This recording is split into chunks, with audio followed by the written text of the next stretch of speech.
Okay, here's another one that's going to save you some time. A 99 Mercury Grand Marquis. The complaint is no AC.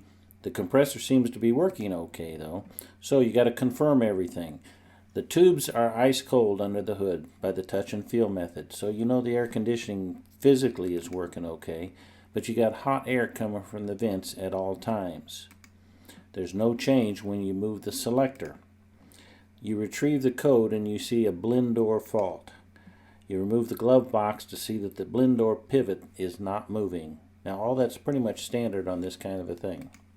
The problem is trying to get it out. It's time to dig it out though. You want to be able to bench test that actuator to see if it's moving. And once you do get it out, then you can manually move the door to confirm that it's not broken. So how do we begin? The manual says to remove the instrument panel or the dashboard to gain access. Now the book time for that is 5 hours. A lot of frustration and a few scars. If you're like me, I like to look for shortcuts. I sure don't want to take the whole dashboard out if I don't have to.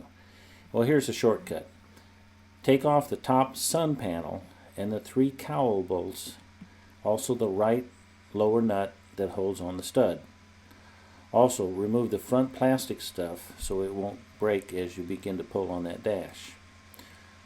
Pull back the dash and prop it with wood blocks. In this and the next couple pictures, you'll see where we've got the dash pulled back and there's wood blocks propping it. Why do you have to pull it back? Because you got to be able to reach your arm in there. This thing's right in the center of the dashboard. You're going to have to use the touch and feel method. You know it's there. You're just going to have to reach in because you can't get your eyes and your hands in the same time.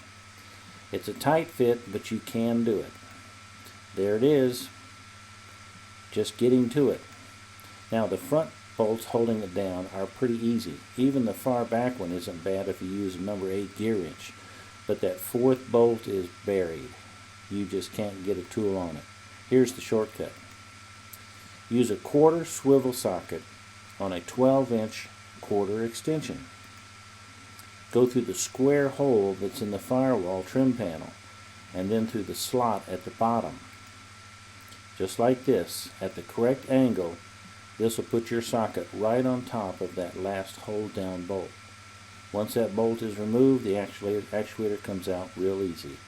Anytime you have to do dash work on this and there's bolts hard to get to, look at some of these other holes in the firewall. Quite often you'll find them helpful in trying to get hidden bolts out. There it is. You can put it on the bench, test it. However, with the problems that these have historically, I'm going to replace it no matter what. But before you put it back together and you hook up the harness and you try it out, be sure that the arm moves. Now, here's where helpful information comes in handy. A quick check with Identifix. It says to be sure and clear the codes manually from the control head before you operate it, or it won't work. In other words, the codes have to be cleared or it's not going to work. Even the new one won't work. That way you won't waste a whole lot of time trying to fix something that's not really there. Book time is 5 hours. When you use this shortcut, you can get it done in 2. To me, that's a pretty good savings. So now you know.